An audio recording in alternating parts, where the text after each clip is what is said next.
올해 들어서 이 주의 날 마지막 때에 대해서 계속 이 설교를 합니다. 특별히 오늘 베드로후서에 기록되어 있는 주의 날, 하나님의 날, 베드로 사도를 통해서 주시는 그 말씀은 하나님의 날, 주의 날이라고 그렇게 말을 합니다. 근데 또 다른 서신서를 보면은 진노의 날, 심판의 날 이렇게 표현합니다. 주님이 다시 오시는 그날은 심판의 날입니다. 초림 예수님이 오신 2000년 전에 오셨을 때는 우리를 구원하시기 위하여 오셨습니다. 마태복음 1장 21절에 있는 것처럼 예수께서 이 세상에 처음 오신 초림 예수는 우리들의 죄에서 우리를 구원하시기 위하여 오셨습니다. 예수님도 직접 말씀하셨어요. 내가 이 세상에 온 것은 심판이 아니라 구원하러 오셨다. 그것이 2000년 전에 주님이 육신을 입고 오신 그 목적입니다. 그러나 주님이 하나님 아버지께서 정하신 때에 다시 강림하실 때, 재림하실 때는 심판입니다. 그 심판을 통해서 모든 것이 다 드러나고 모든 것이 다 없어집니다. 우리 요한계시록 21장 한번 보세요.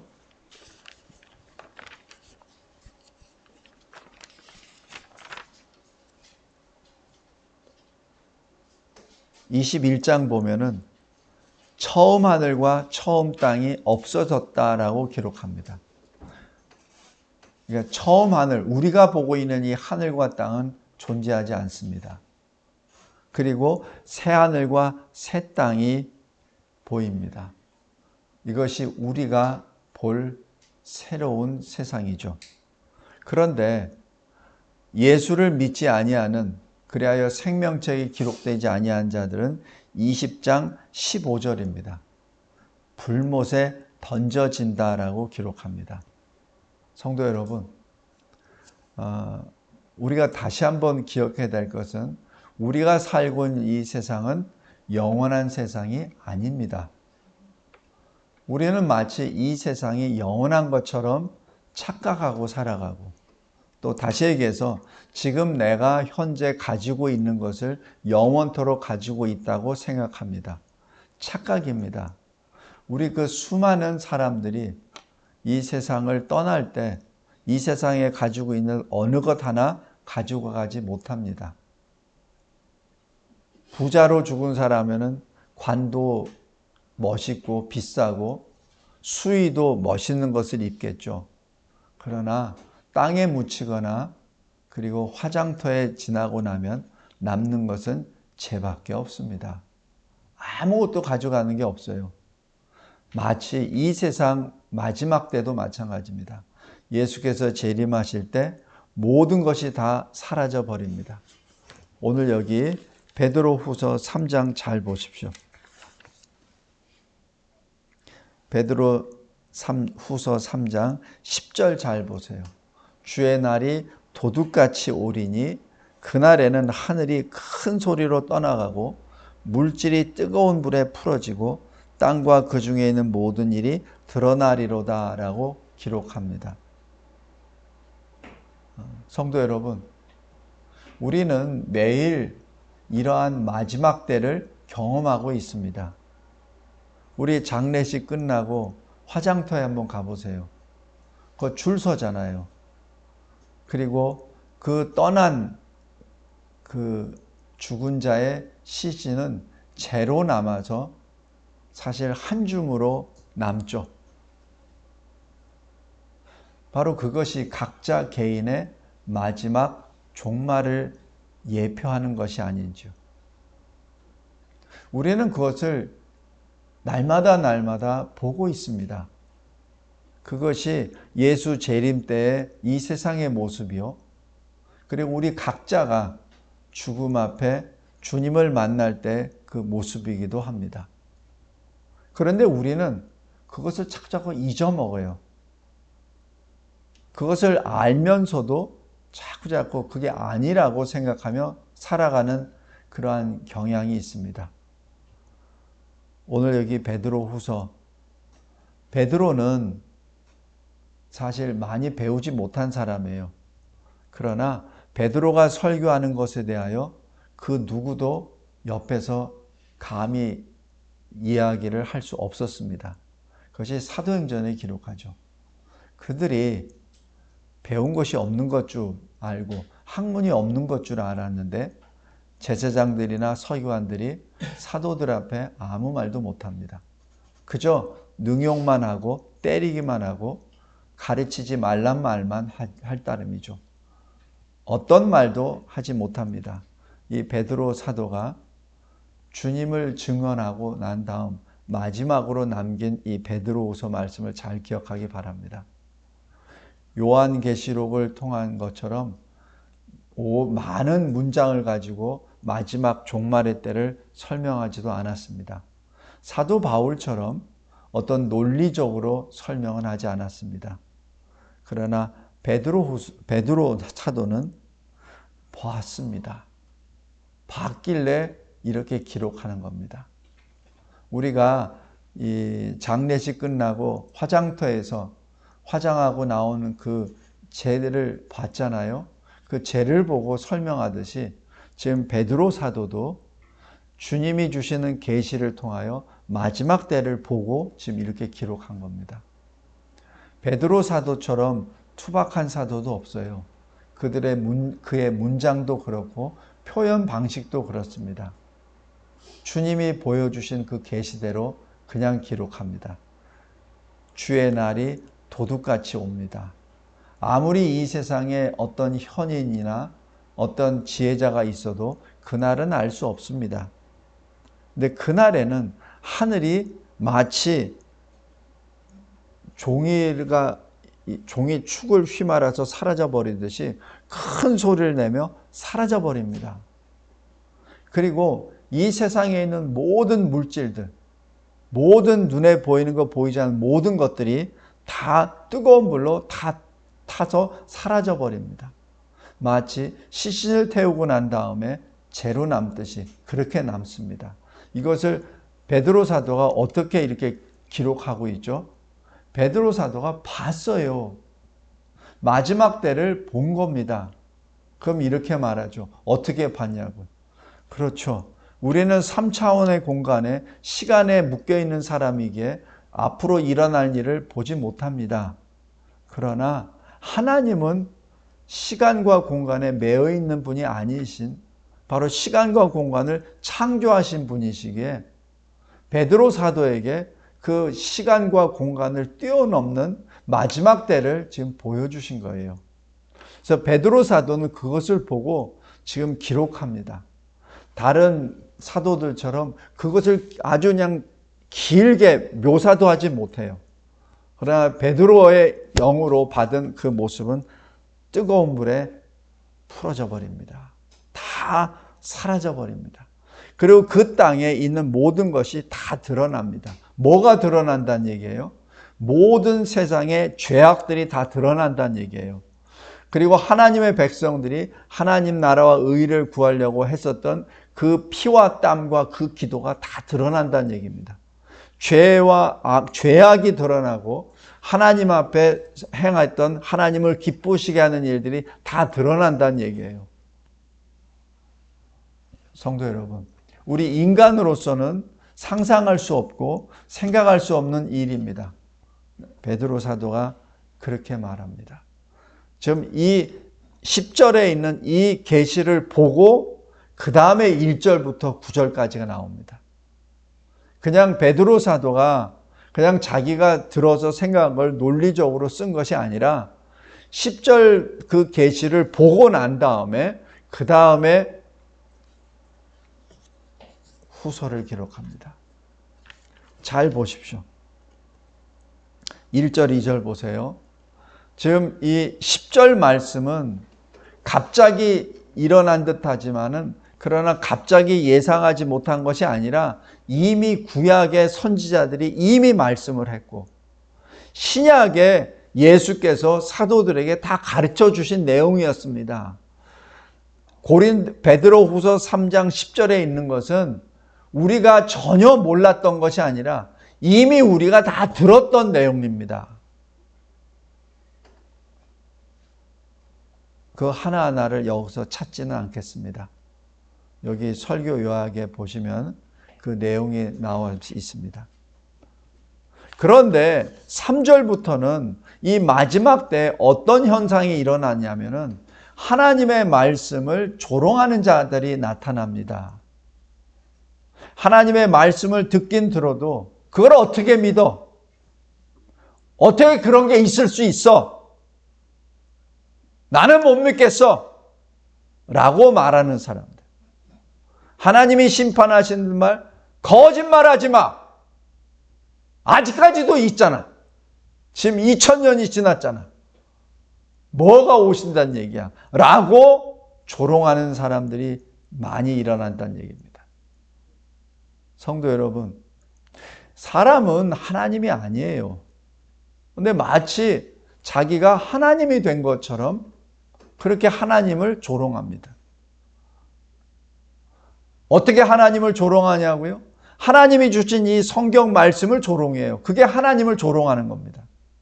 하나님의 말씀이 분명히 선포되어지고 목사를 통하여 설교자를 통하여 설명이 되는데도 불구하고 나는 못 믿어. 그런 일이 있을 수 없어. 라고 하는 것이 하나님을 조롱하는 거예요. 그런데 실은 그 사람들이 알고 있어요. 어떻게 아냐고요? 자기가 죽는다는 거 알거든. 자기 죽으면 재로 변한다는 거 다 알아요. 그런데도 자기는 안 죽을 사람처럼 말을 합니다. 각 개인의 종말이 그것이 장차 올 우주적 마지막 종말의 예표입니다. 하나님은 그냥 막무가내 하나님이 아니세요. 우리 각 개인의 죽음을 통한 종말을 통하여 전체 종말을 알려주시는 거예요. 그런데 그것을 깨닫지 못하고 자꾸자꾸 하나님 말씀을 비아냥거리고 조롱합니다. 5절 말씀 보세요. 그들이 몰라서 그런 게 아닙니다. 왜냐하면 그들 마음에 악한 생각이 들어가서 그래요. 하나님을 저울질하고 자기가 마치 하나님이 된 것처럼 착각하는 교만에 빠져버리기 때문에 그렇습니다. 왜 안 믿죠? 하나님의 입장에서는 은혜의 선물을 받지 못한 거예요. 믿음을 받지 못한 거예요. 그러나 사람 입장에서 보면은 거부하는 겁니다. 누가복음에도 나오잖아요. 씨를 뿌렸는데 그 씨가 저 도로에 뿌려지면 어떻게 되죠? 딱딱하니까 아예 씨가 뿌리도 못 내려요. 그럼 어떻게 됩니까? 사탄이 마귀가 말씀을 새가 돼서 먹어버리죠. 그러니까 암만 거기다 말씀을 쏟아 부어도 전혀 안 생겨요. 그리고 또 돌밭에다 뿌려 놓습니다. 돌밭에 조그만 수분이 있고 흙이 있으니까 거기에 뿌리가 내려요. 그런데 바깥에 해가 뜨니까 어떻게 되죠? 말라버리죠. 왜냐면 뿌리가 깊이 못 내리니까. 말씀의 뿌리가 내리지 못하니까. 처음에는 믿는 듯해. 세례도 받아. 근데 조금 지나니까 그냥 떠나버려. 외부에서 어떤 환난이나 어떤 그 두려운 역사가 일어나면 제일 먼저 교회부터 떠나버리고 제일 먼저 말씀부터 떠나버리죠. 세 번째가 뭐죠? 가시덤불이 있는 땅에 뿌려지죠. 뿌리도 내립니다. 잎도 나고 싹도 나고 이렇게 줄기까지 나요. 근데 가시에 찔려서 더 이상 열매를 못 맺어요. 왜?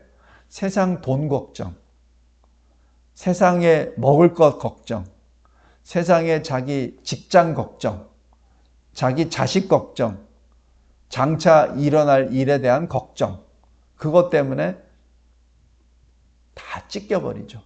그 믿음이 다 찢겨버립니다. 손상이 돼버려요. 그러니까 뭡니까? 자라긴 자라나 아무런 열매가 없죠. 성도 여러분, 예수님이 굉장히 쉽게 표현하는 것 같은데 거기에 엄청난 진리가 있음을 꼭 기억하기 바랍니다. 왜 여기 5절에 하나님의 말씀으로 된 것을 그들이 일부러 잊으려 합니까? 여기 나오잖아요. 하나님의 말씀으로 된 것을 그들이 일부러 잊으려 한다. 알고 있어요. 지금 자기가 죄인이라는 것도 알고 있어. 자기는 죽음으로 간다는 것도 알고 있어. 다 알아. 그리고 죽고 난 다음에 모든 사람들이 자기를 다 떠나고 또 자기는 죄로 된다는 거 다 알아. 그런데 일부러 잊으려 합니다. 왜냐하면 천국에 대한 확신이 없기 때문에 그렇습니다. 천국에 대한 소망이 없기 때문에 그렇습니다. 우리가 어떤 멀리 여행을 떠났다가 그 다음에 다시 자기 돌아올 집이 있다면은 아무리 힘들더라도 다시 돌아올 길을 늘 준비하죠.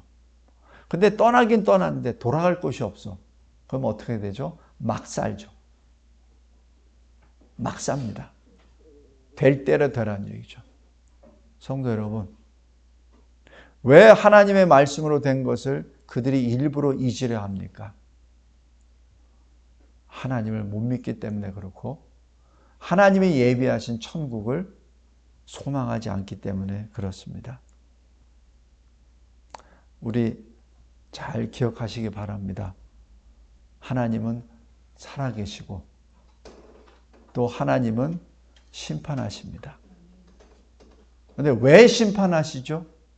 왜 하나님은 왜 심판하십니까? 왜 노아 홍수 심판을 왜 하셨죠? 왜 쓸어버리셨죠? 왜 또 이 예수 재림 때는 불심판으로 다 태워버리시죠? 왜? 우리 계시록 18장 한번 보세요.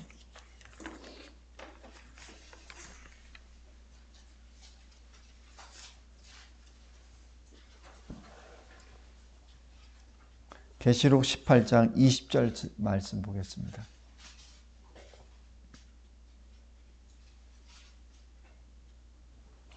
하늘과 성도들과 사도들과 선지자들아, 그로 말미암아 즐거워하라. 여기서 그는 바벨론의 멸망입니다. 심판입니다. 하나님이 너희를 위하여 그에게 심판을 행하셨음이라 하더라. 성도 여러분, 왜 하나님께서는 노아 시대에 쓸어버리셨죠? 우리 창세기 6장 한번 보세요.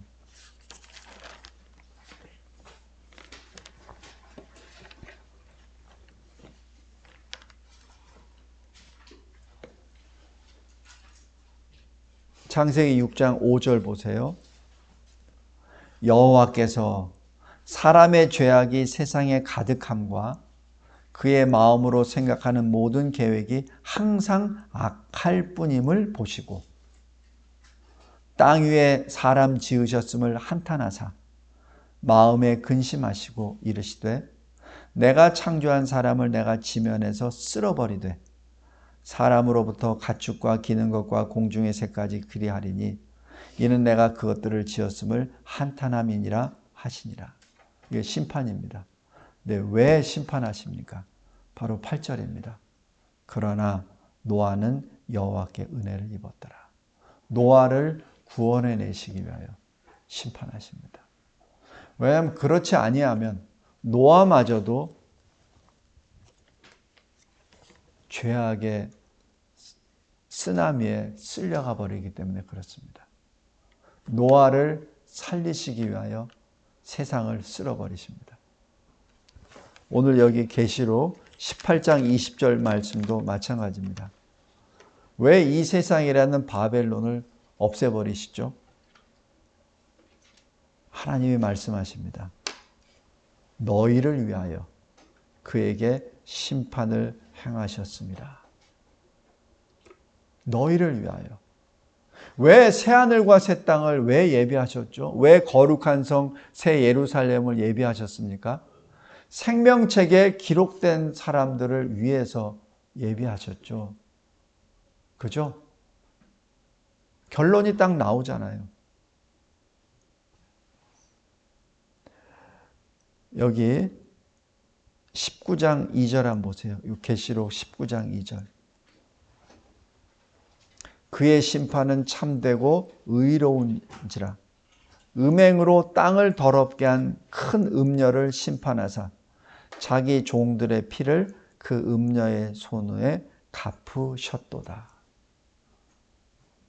성도 여러분, 우리 꼭 기억하기 바랍니다. 이 마지막 때가 가까이 오면 올수록 점점 더 큰 음녀가 우리를 미혹해 합니다. 큰 성 바벨론, 이 세상이라는 그 성이 우리를 미혹해 합니다. 그 미혹에 빠지지 말기 바랍니다. 그 끝까지 빠지지 말기 바랍니다. 그 사람들이 여기 18장 20절입니다. 하늘과 성도들아. 끝까지 믿음을 빼앗기지 않은 사람이 바로 성도들입니다. 이 성도들에게 하나님의 말씀을, 신구약의 말씀을 계속해서 전했던 사람이 누구예요? 사도들과 선지자들입니다. 그래서 하늘, 바로 하나님이 계시는 그 천국과 예수 그리스도를 믿음으로 생명책에 기록된 사람들, 바로 성도들아. 그리고 이 일을 감당했던 사도들과 선지자들아. 기뻐하라. 즐거워하라. 하나님이 너희를 위하여 그들을 심판하셨느니라. 성도 여러분, 그래서 우리가 이 마지막 때를 우리는 소망하고 기다립니다. 여기 베드로후서 3장 보세요. 오늘 오후 예배 때 볼 내용입니다. 12절 보세요. 하나님의 날이 임하기를 바라보고 간절히 사모하라. 이것이 그리스도인이 이게 주신 하나님의 명령이요, 위로요, 평강의 말씀입니다. 성도 여러분, 노아가 120년 동안 방주를 지을 때 지금 무엇을 소망하며 갔겠습니까? 바로 120년 후에 있을 하나님의 심판을 향하여 걸어가고 있었죠. 그것을 소망하고 갔었죠. 왜 노아라고 두렵지 않겠습니까? 120년 동안 산 위에다가 방주를 짓는데 얼마나 많은 조롱과 멸시와 그리고 탄압이 있었겠습니까? 그런데 그 120년 동안 노아는 꿋꿋이 의를 전파하며 방주를 지었습니다. 어느 누구도 노아를 지원하거나 노아 편에 선 사람이 없어요. 자기 식구들 이외에는. 형제들, 자매들 아무도 없었습니다. 노아 그 식구밖에 없었습니다. 이 시대도 마찬가지입니다. 점점 세상이 악해져 가고 있습니다. 외견상 나타나는 것은 공산주의, 사회주의가 마치 이제는 죽은 자가 다시 일어난 것처럼 이 세상을 막 흔들고 있죠. 차별금지법을 통해서 이제는 우리 인간까지도 남자, 여자가 아니라 마치 제3, 제4 젠더라는 수많은 젠더를 만들어서 자기 마음에 결정되는 대로 자기의 성을, 젠더를 결정한다는 이상한 하나님을 조롱하는 역사들이 막 일어나죠. 또 이런 것들을 교회가, 특별히 기독교가 온전히 서서 지켜야 될 때 오히려 다른 우상종들과 같이 혼합이 되어 세계에 있는 모든 종교들과 같이 화합한다고 WCC를 만들어서 종교 올림픽이니 종교 통합이니 하는 말을 하죠. 그러면서 서로가 막 교환해 버리죠. 진리가 완전히 사라져가 버리죠. 그러다 보니 세상 사람들이 절대 진리 예수 그리스도를 거부하고 그리고 멸시하고 이렇게 말합니다. 언제 강림하신대? 언제 하신대? 라고 말하죠. 심지어는 교황청에서 있는 주교들이 예수님이 술 먹고 마지막 성천하실 때 술 먹고 농담한 거야. 실수한 거야. 라고까지 말을 합니다. 성도 여러분, 꼭 기억하시기 바랍니다. 꼭 기억하시기 바랍니다. 지금 마지막 때에는 사람들을 계속해서 지금 미혹하게 하는데 그 미혹의 영이 엄청나게 강하게 역사합니다. 그 강하게 역사함으로 인해서 하나님의 사람들이 자꾸자꾸 이 진리에서 말씀에서 떠나가는 일들을 우리가 보게 됩니다. 많은 사람들이 떠나가요. 교회라고는 하는데 진리를 떠나가 버리고 그리고 하나님으로부터 멀어져 갑니다. 성도 여러분, 우리 계시록 7장 보세요.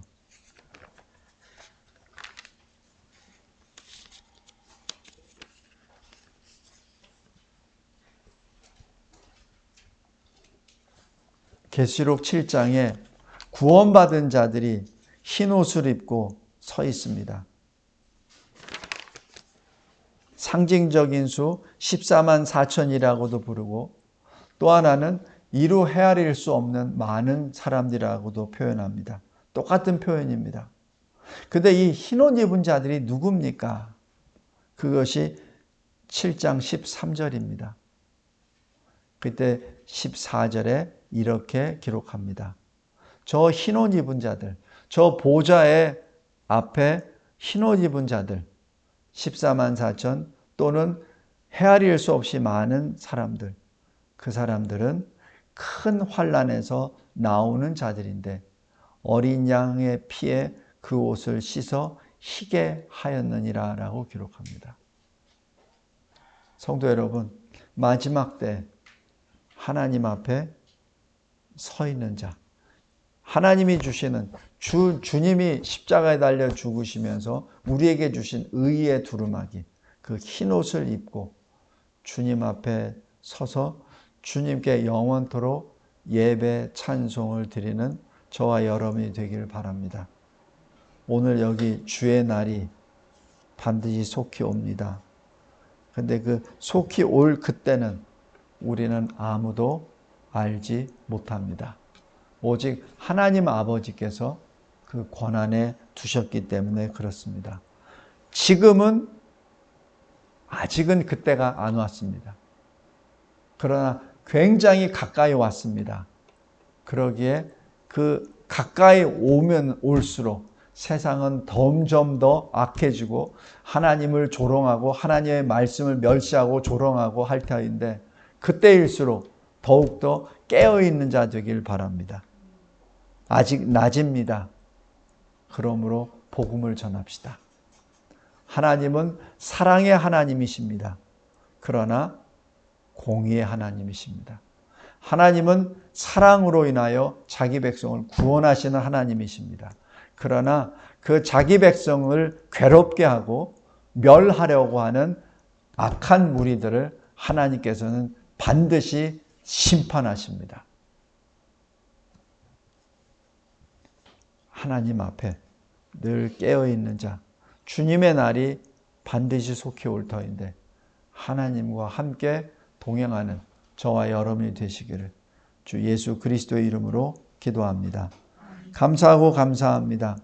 주의 날이 반드시 속히 임할 터인데 늘 깨어있는 자 되게 하여 주시고 신구약 전체가 말씀합니다. 하나님은 구원의 하나님이시지만 그러나 심판의 하나님이시라. 왜 심판을 하십니까? 하나님의 성도들을 구원하시기 위하여 심판하십니다. 그래서 이 악한 세상이 더 이상 죄악을 범하지 못하도록 다 태워버리시고 그리고 새하늘과 새 땅, 새 예루살렘 성을 예비하시사 그곳에 주의 백성들과 주님이 영원토록 거하십니다. 이 그날, 그때를 소망하며 주님의 이름을 부르게 하옵소서. 예수 그리스도의 이름으로 기도드리옵나이다. 아멘.